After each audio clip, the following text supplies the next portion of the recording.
Welcome into A to Z Sports Prime Time on this Wednesday, July the 9th. Lovely to have you all in for another episode of the Prime Time Show. ESPN hates the Titans, but you already knew this. So much so that they have called their skill group bottom feeders in the latest offseason ranking. If you're unfamiliar with what we're talking about, we will get to those here in just a second. We also have rising and falling at the end of the show. 3 weeks till training camp, not even 3 weeks until training camp, though we are inside of 3 weeks at this point. We have a full schedule. My training camp credentials just came through today. I have sent emails to PR people in Tampa Bay and Atlanta about going on the road for 9 straight days with the Titans and being able to take the radio show and, by extension, primetime with us down to Tampa Bay and Atlanta. It's going to be a hell of a time, and it's not that far away. So in the meantime, we just have a few more of these bullshit list shows to do, which is exciting for you. It's exciting for me because we all want to talk about actual football as opposed to what people think about various football teams or how people rank various football teams or who's the worst in the league before games have actually been played. And I think we are all at that point. We have the offseason fatigue. Now, I rather enjoy my summer vacation, but that's not the point. What I enjoy more is football season. And we are inching closer and closer to that. But in the meantime, we do have some more bullshit list talk to do. And that involves an error that I think the ESPN analyst Bill Barnwell made in where he or how he views the Titans skill group. Now, I didn't see the A to Z morning show today, but I did see some of the commentary about, I guess Easton was very passionate about his rebuttal to Bill Barnwell. And I wouldn't say that I'm screaming mad about it or anything like that, because I can completely understand how somebody would look at the Titans roster and be like, yeah, that's the worst skill group in the NFL. But there are some important corrections that need to be made there, even if you do, at the end of the day, after those corrections, think that the Titans should still be ranked 32. We'll get to that here in just a second. Need you guys to share the broadcast around on Facebook, YouTube, Twitter, and on Twitch. Wherever you are spending your precious and valuable time with us, please share the broadcast around. If you're hanging out on Twitter, please retweet the show in the bottom right-hand corner of your screen. If you're on Facebook Live, that's such a terrible graphic by Robert. I just saw it on Twitter. You can retweet it. It won't let me show it because of this damn virtual background. Anyway, put it back up on the screen, Robert. It's the same one I'm assuming you used on Twitter, where you have Calvin Ridley literally in a barrel, bottom of the barrel, bottom feeders. Yes, indeed. Worst of the worst are the Tennessee Titans skill position players. And we will explain why I disagree with that, just slightly disagree with that, here in just a second. But share the broadcast around Facebook, YouTube, Twitter, and Twitch. You know how that goes. Facebook, share now to public. That's in the bottom left-hand corner of your screen. If you are on YouTube or Twitch, like the video, subscribe to the channel. Text the link to a friend if you are so inclined. And we always appreciate those of you who are inclined to share the broadcast around. Once you've done that, we'll go ahead and get this thing rolling as more of y'all start to trickle in here throughout the course of the start of the show. Welcome into A to Z Sports Prime Time on this Wednesday, July the 9th. I'm your host, Buck Rising. Hello, welcome in. And I'm proud, as always, to be presented to you by TrueMav Fitness in the Gulch. Fridays are my TrueMav days, and I love them. I love Arm Farm Fridays at TrueMav Fitness, just like I know you will love all their great programming options 7 days a week. TrueMavFitness.com, where your first workout is free. By Two Rivers Ford, the South's most trusted Ford dealer. Online at tworiversford.com. Quality American-made Ford vehicles and award-winning customer service. Employee pricing for everyone at Two Rivers Ford in Mount Juliet or online, like I mentioned, tworiversford.com for more details. I think you guys are going to enjoy the rising and falling discussion that Robert and I have prepared for you, because it's something that both he and I are uniquely equipped to discuss. And I believe that some of you may also be able to lend your expertise, but that is at the end of the show. We first have to start with the annual Playmaker rankings that Bill Barnwell does. This is a regular part of the proceedings. It is something that we come to expect the Titans to not do very well in and year out. And no matter when the Titans are good, obviously having Derrick Henry and A.J. Brown in the year that they had Julio Jones, that would help boost their profile a little bit, but they've never been considered one of the best skill group teams in the NFL. Certainly not in the 10 years, or I guess this will be my ninth season covering them.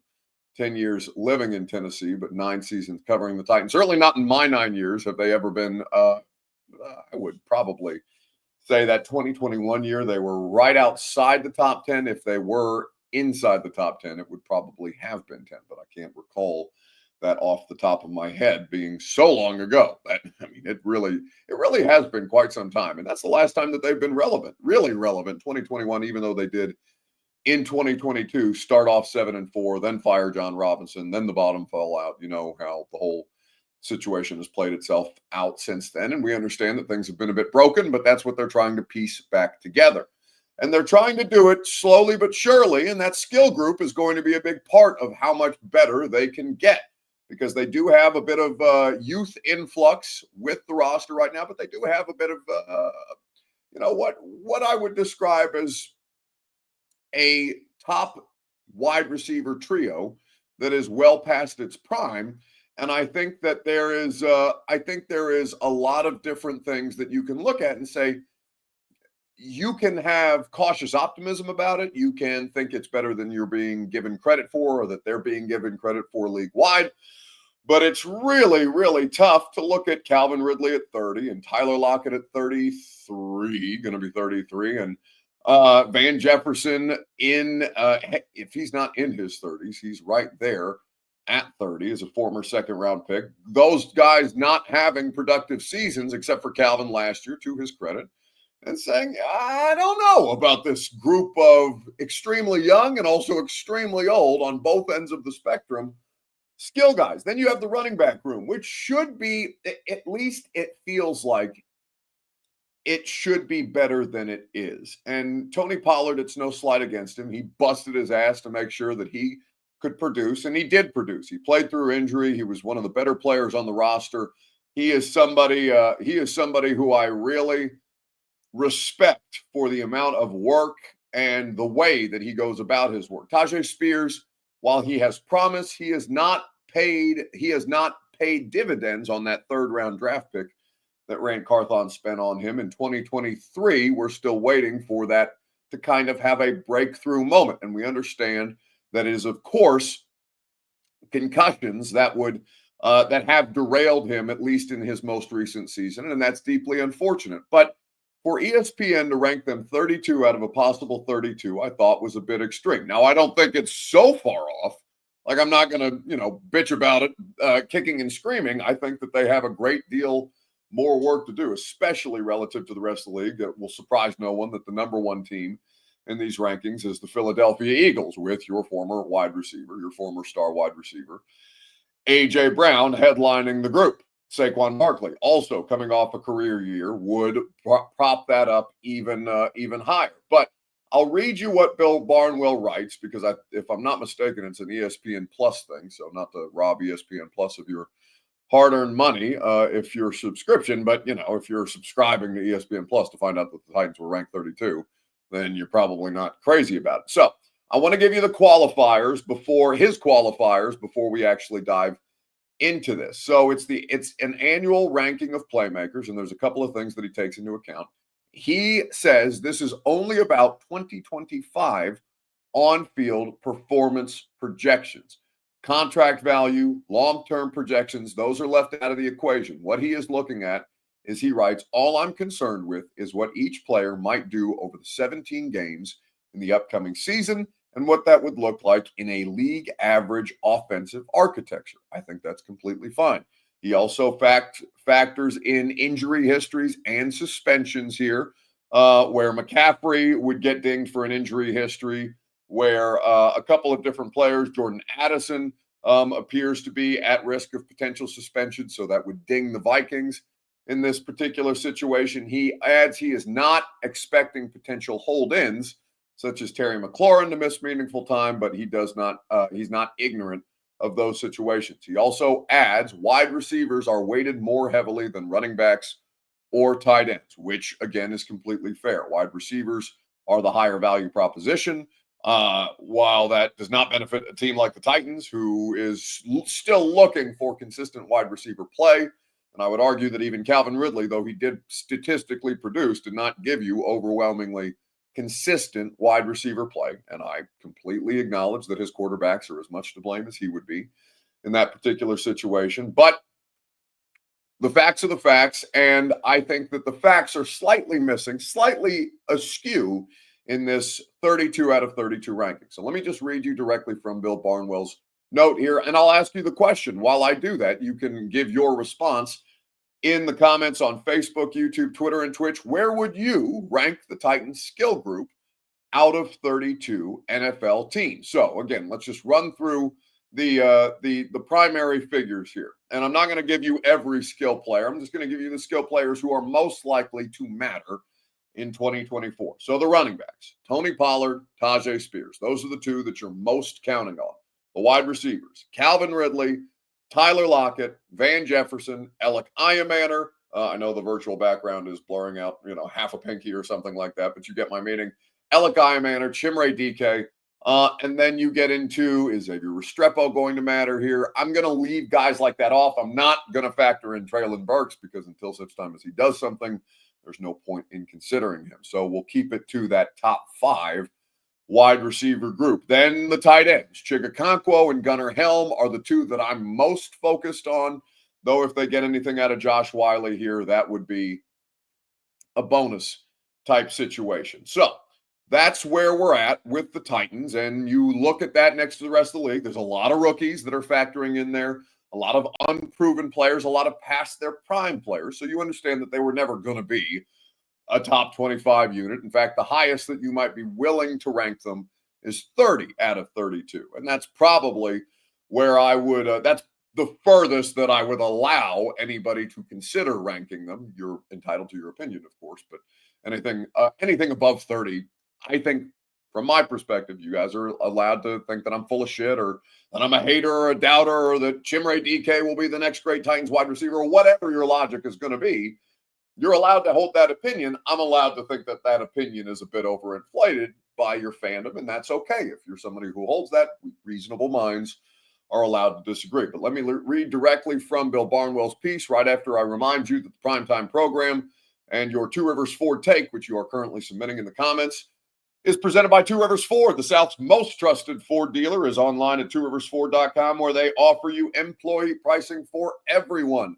Go to Two Rivers Ford in Mount Juliet. You will experience that award-winning customer service and get one of those quality American-made Ford vehicles on the lot. It is an awesome place. I have been a customer myself of Two Rivers Ford almost the entire time that I've lived here. And that's only because I was ignorant when I first got to Tennessee, and then I very quickly soon found out, if you drive a Ford, Two Rivers Ford is the only place to go. And hell, if you're looking for a vehicle because your vehicle sucks, Two Rivers Ford is there to help you out as well. In Mount Juliet or online at tworiversford.com for more details. Make sure you check out their employee pricing option for everyone. All right. So where would you rank the Titans skill group 30 out of 32 possible roster constructions? Ann says, I think it's just disingenuous to rank the Titans 32 when he ranked them at 19 last year. Interesting. Very, very, very valid point, very valid criticism. And in 2023, for what it's worth, he ranked them 29th, and that's with Derrick Henry on the roster as well. So I think that is also something that that is also something that's worth consideration. Now, in fairness, I think all of us would have looked at preseason expectations and a roster that was constructed of DeAndre Hopkins, Calvin Ridley, and the idea, right? The idea of Treylon Burks with a new offensive coaching staff and an offensive-minded head coach that was going to be able to potentially reclaim him. I could understand why they might have been overinflated because Hop is still expected to be a productive player in Baltimore, even if he's not at the peak of his powers. And Ridley, coming into a new system where they thought it might have been a better schematic fit, I wouldn't have gone that high last year, but I could at least understand why people would be more willing to overinflate them last year than to denigrate them this year. Vols ×8 says Ridley is not a top 10 receiver. I would agree with that. No question. Ann Herndon says she would rank them 31. The Patriots are worse. For Leo, he says, I prefer our skill position players more than that. He says somewhere between 22 and 26 at this point in time. Titan says, we can't know how to rank without seeing Cam and the other rookies, which is fair. Now, I've seen Cam Ward working with your skill guys. I've seen Cam Ward practice. I've seen Cam Ward have success on the first day of minicamp, and I've seen Cam Ward struggle for 2 days of minicamp against a defense that was giving him more problems than they did in the first day. And that's fine. That's to be expected. That's nothing to freak out about. That's not a knock against Cam. And again, it's only mandatory minicamp. But I have seen him, and you have not.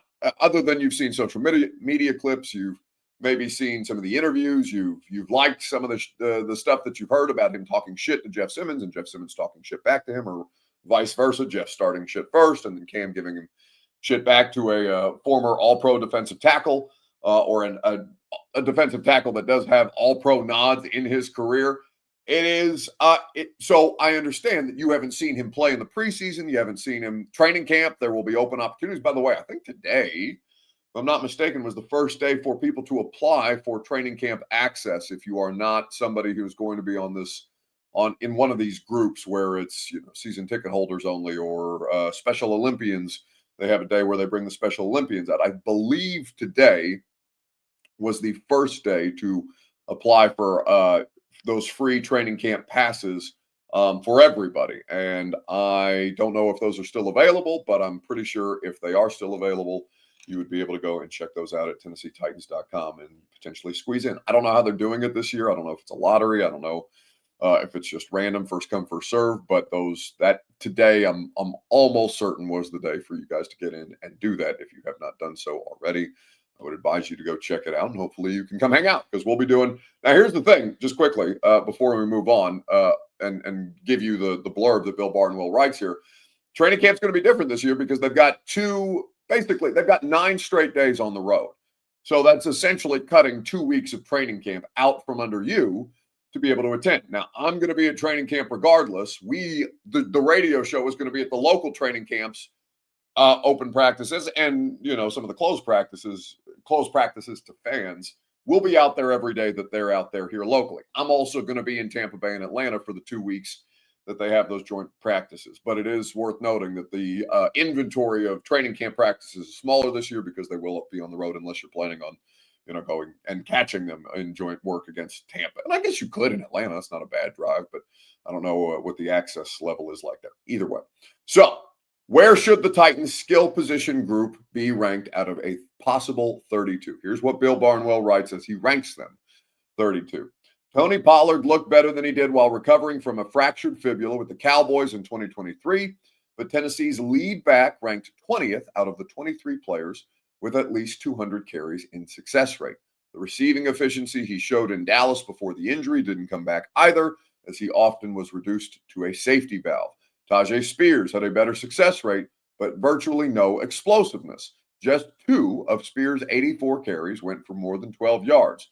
The hope will have to be that an improved offensive line and another year under legendary assistant coach Bill Callahan will unlock the run game. Then to the wide receivers. Number 1 pick Cam Ward's group of receivers are, diplomatically, he puts well-seasoned. Tyler Lockett, 32, a cap casualty in Seattle, whose numbers were way down during his final year with the Seahawks.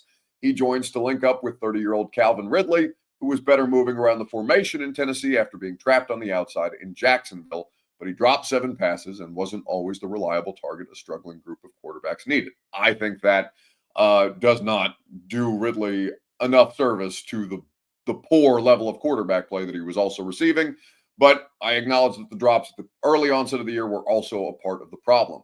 Van Jefferson, a second-round pick in 2020, might be valued for his blocking and professionalism, but he has averaged 0.7 yards per route run over the past 2 seasons. This feels like a group where there could be 3 new starters in 2026. Rookie 4th-rounder Alec Iamander has the upside to push for a starting role and a leg up on a division rival. His best game at Stanford came in 2023 when a fair amount of his 294 receiving yards came against over and through Colorado cornerback Travis Hunter, who will see Iamander twice a year with the Jags. 0 mention of the tight end group here. He doesn't even consider Chigakonko, Gunnar Helm. Those would be the two primary parties to mention here. No mention of Chimere Dike, and that's okay. They've got two fourth-round wide receivers and two tight ends. One who hasn't done anything in the NFL, and the other who's a bit of a box score stuffer as it regards to how often the Titans are trailing in games, where Chigakonko has statistically impressive games, but then you look back at the situations that Chig is putting up those numbers in, and they become a bit more suspect. Now, do I think that based on that analysis, they should be ranked 32 out of 32? Here's the biggest nit that I would pick out of all of those. Van Jefferson is not going to be a starting wide receiver. I am completely comfortable. I know that they haven't played a game. They haven't had a training camp practice. They haven't released unofficial depth charts that are actually official because they're coming from the official team. There is no world in which I think that on balance, Van Jefferson plays more snaps in 2025 for this roster than Alec Iamaner does. I think that Alec Iamaner is going to be a starting outside option alongside Calvin Ridley. I think that the slot position is more up for grabs than I think Bill Barnwell's article leads it to believe. I don't think that either Van Jefferson or Tyler Lockett are roster locks, though I would acknowledge that Lockett is way more likely to make this roster than Van Jefferson. Van Jefferson is the odd man. If I was doing a 53-man roster, and God knows I hate doing those things, I would probably leave Van Jefferson off because I don't think you need two past their prime wide receivers on your roster who bring a level of professionalism and can be a guiding light throughout the course of the offseason program. But when it comes to having them you're on initial roster, Van Jefferson, to me, nothing against the guy, and I know it sounds a bit personal, and it's not because there's anything wrong with him other than he's just not an overwhelmingly good NFL wide receiver. My logic is, well, if Van Jefferson's on this roster and if they intend to play him meaningful snaps, I would be pretty shitty with that if I was, for example, Mike Borgonzi, who drafted three fourth-round pass catchers because both wide receivers and the tight end were drafted in the fourth round this year. But I don't want Van Jefferson getting snaps over Alec Iamaner. I don't want him getting snaps over Chimere Dike. I want that guy to be an option if either of those players misses time, as you would fully expect them to do in their rookie season. It's a lot of football that they're being asked to play. It's the most physical level of the game. That will take a toll. I'm assuming that they're both not going to be completely available for a 17-game regular season. I don't think that's a stretch. But if one of them's not available, that's fine. Then Van Jefferson, who knows offenses, who's been in the league, who understands NFL defenses, who is the kind of professional who will be ready should he be called into action. If that's when he plays, that's okay. But I'm not interested in him getting more snaps than Chimere Dike or Alec Iamaner, even if I think that Van Jefferson at the outset, at the very start of the season, may be a better overall wide receiver, a better overall player than those two. I don't think that he's going to be so much of a better player. In fact, I know he's not going to be so much of a better player that he should be valued over those two guys. I think you drafted those young wide receivers for a reason. And I think the reason that you didn't go out and sign an Amari Cooper, who would make more sense than either Lockett or Van Jefferson, is because you intend to grow those young wide receivers alongside that first overall pick at quarterback. And that is a plan that completely makes sense if you are going to operate with the phrase that they continue to throw out there, patience over panic. This is a slow burn. And we all, I think most of us, the vast majority of us, understand that at this point. So Van Jefferson in Barnwell's article is being treated like a wide receiver. Now, should Alec Iamaner, who's never played in the NFL, swapped in for Van Jefferson in that starting wide receiver trio that he threw out there, is that enough reason to rank them 31 as opposed to 32? Probably not. And I wouldn't expect Bill Barnwell to do that. The biggest issue that I take with this is that the Patriots are ranked higher than the Titans. It's 32 Titans, 31 Carolina, 30 New England. That's nuts. New England should be the worst. Stephon Diggs is older than Calvin Ridley, who's the oldest wide receiver on the Titans roster. He's coming off an ACL tear, which isn't a death sentence, and he was fine. He's not great anymore, but he was fine in Houston prior to the injury. But then he got injured, and I have no idea what that's going to look like. Not even considering all the offseason dialogue around that pink substance that was in a bag on a boat in Miami when he was at the time. I don't know if he's still at the time or still currently dating Cardi B. Apparently, she cleared him off all of her social media platforms, which usually is the sign that a relationship has come to an end in the modern age. But not even taking into consideration the off-field bullshit, right? Like Stephon Diggs, you're really reaching if that's your best argument, because the rest of them, Mac Hollins, Pop Douglas, Kyle Williams, Jalen Polk, who was a second-round pick, who was unbelievably bad in his rookie season and may have already played himself out of favor. Now, I do like their running back combo more than I like the Titans running back combo, and that's where I'm willing to hear them out. Ramondre Stevenson and the idea of a rookie in Travion Henderson coming in there to be to do the thing that the Patriots are going to try to do the most under Mike Vrabel, which is they're going to run the air out of the ball. But Bill Barnwell's whole logic was that he values wide receivers more than he values running backs or tight ends. So if you have a worse wide receiver group but a better running back group, that should not vault you 2 spots over. I think the appropriate ranking should be New England as the worst, Tennessee is the second to last. I think that's fine. And could they prove otherwise? Absolutely. But let them prove otherwise. They should not get any benefit of the doubt until they show that they're capable of more than they have. And I like Carolina's skill group way more than I like either of those 2 teams. And there's no reason, no business whatsoever that Carolina should be ranked above or rather below New England. Ted McMillan has a higher upside than anybody on any of these 3 rosters. And they are hoping that he becomes, as Bill Barnwell points out here, their version of Mike Evans. Xavier Legette as a former second-round pick. Jalen Coker is somebody who's nice. Outside, Adam Thielen is 34 years old, so, I would forgive people for not, looking at Adam Thielen and being like, all right, Adam Thielen is a name brand player, but at 34, that's tough to wrap your head around, that being a difference maker. Jonathan Brooks and Chuba Hubbard, I like a lot as a running back tandem. And again, none of the tight ends are mentioned in this analysis, even though he cites skill groups as a whole.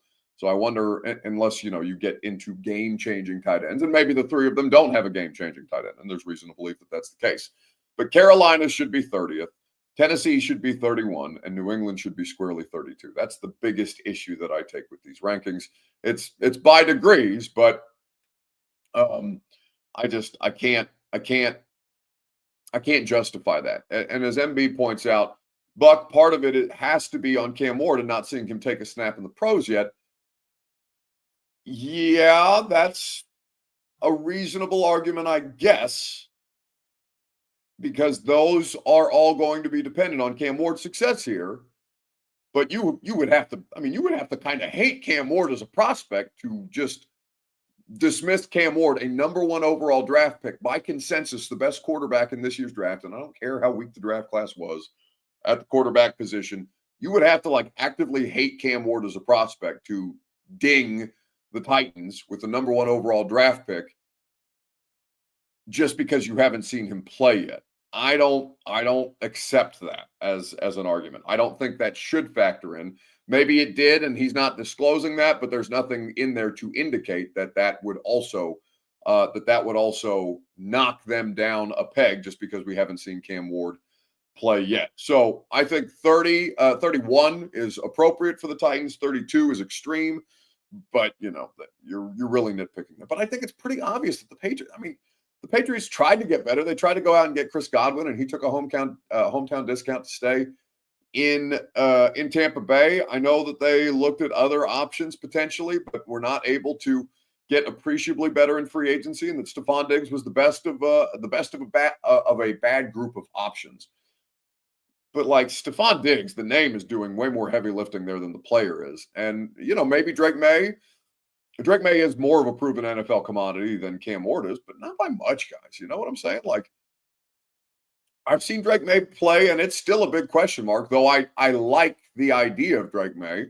There's plenty of people who like the idea of Will Levis last year, too, even though Will Levis had a collegiate history of mental errors that you could see projected to the pros and then did play themselves out in extremes that Drake May did not. Drake May is still very much a projection here. So that to me is almost as big a projection as knocking the Titans for Cam Ward, who hasn't played a snap at this point in time. So that's really the only issue that I took with it.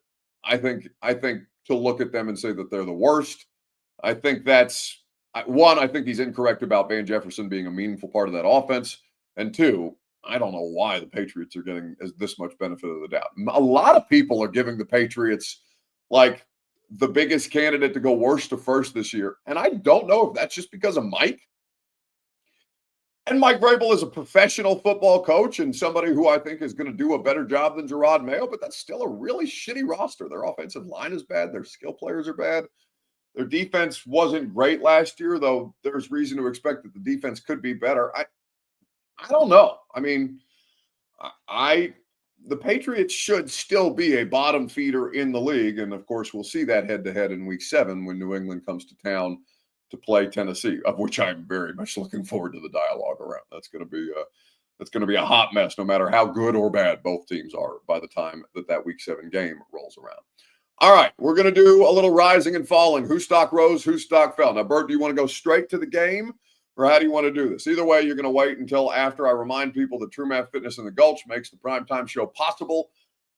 First workout free at TrueMathFitness.com. Group fitness classes, personal training. If you sign up for a membership that comes with an open gym option, you can work out there as you please 7 days a week. True Math Fitness is the best, conveniently located in downtown Nashville in the Gulch. I love it. I could not give a bigger testament to it. They've helped me completely transform my fitness abilities and fitness goals, of which I am incredibly grateful to them. They can do the same for you and do it specific to you, not the same plan that I was on or the same plan that anybody else might be on, but a unique programming for you at TrueMathFitness.com. Your first workout, as I mentioned, is free. All right, Robert, how do you want to do this? I don't give a shit. Well, you have to explain the game. Let me bitch a little bit first. Okay. The quarterback is taken out of the whole Bill Barnwell thing completely, or else the Buffalo Bills wouldn't be ranked 28th. And he even notes this. This probably feels lows for the league's best offense, but star quarterback Josh Allen has been removed from the equation. So they don't give a shit if Cam Ward's played. This is strictly that's why I'm like, if we're going to talk about the list, like the lists need to be defined, and then we can have one of those knockout, drag out, brawl conversations about it. But I thought Bill was incredibly fair in this. I didn't feel like there was a lot of, other than just like rage baiting people, like putting the Titans at 32. If you put the Titans at 30, you're not going to hear as much. If you put them at 32, this is going to happen. Oh, for sure. For sure. Especially over. It's just New England. Like, that's really the only issue that anybody takes with this stuff. Right. I mean, and then who gives a shit? All right. Anyway, so I saw this today. Oh, damn it. Put us beside it. Yeah. There we go. Yeah. Okay. So this list is quarterback tiers of quarterbacks that you would like to smoke weed with. And I like this for a couple different reasons. One, because you and I can talk about this intelligently. Oh, that's not why? No, it was mostly because because there are a lot of former Titans on this list that I didn't think would show up, namely Malik Willis. Malik Willis, third tier, might become your best friend. Oh, that's a really good shout, because Malik is absolutely that personality type. He's just a very nice man. He's just a very nice man. He's not that he smokes pot, but just no, very positive. We are assuming for all intents and purposes that none of these quarterbacks smoke pot so during the season. Just to go from top to bottom, in your dream rotation, which I don't agree with this. I think a Buffalo Bills fan made this. Josh Allen, Baker Mayfield, Gardner Minshew, Geno Smith. I'm cool with Baker. Gardner seems more of like a party guy for me. Gardner is not smoking as much pot. Maybe he smokes pot in his downtime, but he's shotgunning beers and ripping cigs. That's not Gardner Minshew's vibe. Right. He's not like with his big ass headband on. And Geno Smith looks like the guy you would see like tripping out. I don't know if that would be my dream rotation. Josh Allen also seems like a weenie. I think I agree with the dream rotation there. I would put Burrow in the dream rotation. I would probably go with Flacco. I think Flacco would be funny to have in a rotation. I think Joe Flacco is getting criminally underrated here. I think that, I mean, nightmare rotation with Rodgers. They were close. They were close. I mean, Kirk Cousins that is a murderer's row of bad guys to have in the rounds there. I wouldn't hate smoking with Kirk, man. My point on Twitter was I bet he would have good snacks. And like, look at him in Tampa. Like when Deshaun Jackson Deshaun Jackson's not doing that for somebody unless he messed with them the long way. So that makes me think Kirk could smoke, and he would not be. Confused one pasty white quarterback for another. That was Ryan Fitzpatrick. Oh, Ryan Fitzpatrick. Oh no, he did it on the Minnesota plane though. Who did he do it with? Kirk O'Chains. Okay, you're right. You are correct. I am comparing them. I would slide. Had his own rotation prior to the show. Where's Marcus Mariota? Why is Marcus Mariota not on this list? Is he so pure that Marcus does not belong? I mean, I know Marcus would get nowhere near any of this shit. Also, where is Jameis? Jameis would be good. Jameis not on this list. How the hell is Malik Willis on this list and Jameis Winston isn't? Criminal omission. My dream rotation. I'll take Baker. I think Baker's a good shout. I would take Burrow. I think Burrow fits the mold there. Lawrence just looks like somebody Lawrence just has the vibe, but I don't know enough about Trevor Lawrence's like personality where would I want to spend time with him, but I would absolutely put Jameis in that top tier. And then as I look down the list, the faces are so small. I bet Goff would say some crazy shit. I'll put Goff in my dream rotation. Okay. So he doesn't know which way the sun sets. Great. Right, or he thinks your house has a ghost in it or something. My dream rotation. I'm obviously picking Lamar. I think Lamar would be super chill. I'm also taking Jordan Love. Cali kid, probably has good music. Probably not going to rock the boat. That's going to be chill. Knows where to get the good stuff. No mid. Yeah. He would be the good pull. I would also. Oh, Jameis probably lace the blunt. He's at the bottom. What with Mason Rudolph? Mason, that's not nice to Mason. How did we miss that? Matthew Stafford. Matthew Stafford's going to have stories. He's going to say that shit when he gets really quiet that just makes you bust out laughing. And who's my last guy? I'm going to go with Dak. Dak is what you are for me. Like all my other quarterbacks, super laid back. They're not pulling in the huzz on the rate that I would need them to have like a kickback. Dak is bringing over the huzz for the kickback. Wait, the what?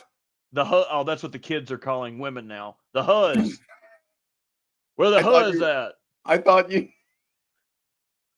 I just thought you like smoked too many cigarettes today and your tongue was heavy and you were trying to say hose. Huzz. I think that's what it does stand for. Oh, that huzz. It's kind of like that.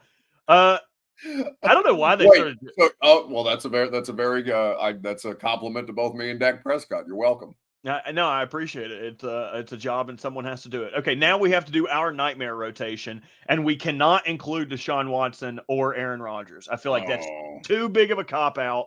I need a nightmare rotation. Dalton. I don't want to smoke weed with Andy Dalton. I wouldn't want anything to do with that. I also think that who is next to what's the former Giants quarterback? Daniel Jones. I think Daniel Jones would be in my. Daniel Jones just has the look of somebody that I would not want to do drugs with. Yeah. Who is next to Daniel Jones in that picture? Bo Nix. No. On the other side. Cooper Rush. Oh, I don't know enough about Cooper Rush. Okay. Oh, Tua. Tua. There would be some self-righteousness. There would be some political discussion at some point, I'm sure. Caleb Williams, it's not even because of the nail painting thing. I just don't. You don't want to smoke with somebody who smokes like this? Well, I smoke like that. He probably Caleb Williams. I don't have a cigarette to do it with. Caleb Williams smokes his blood.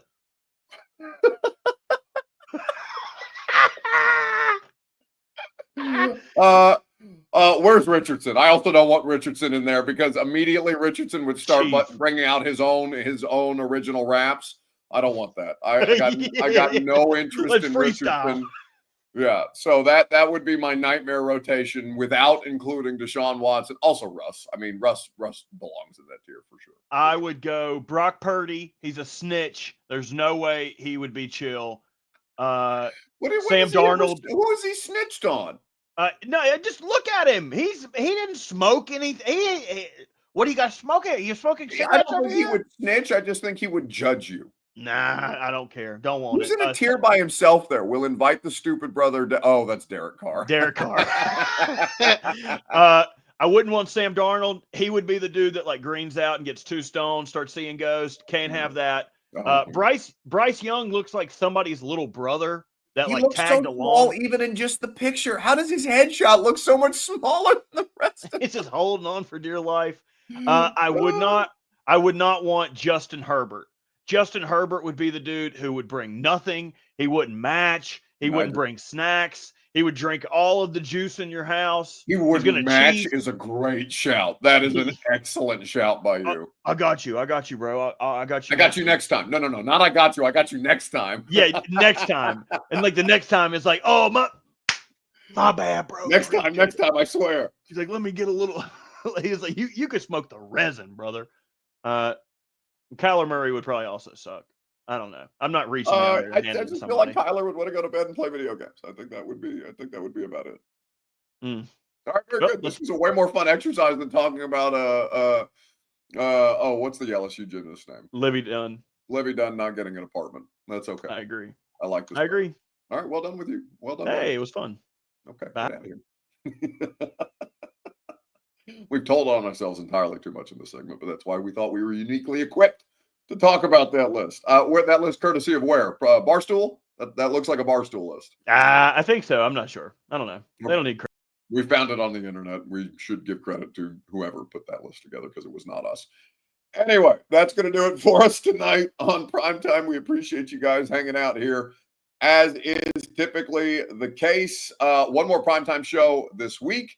Radio show tomorrow from 10 to 1. Come hang out with Lucas and Robert and me. We'll have a great time. We should do that on the radio show, Robert. It would make Lucas deeply uncomfortable while he tries to get people to continue to think that he's an overwhelmingly professional and pure broadcaster, even though he eats like somebody who's high all the time based on his restaurant choices today. Just both bad, very, very bad.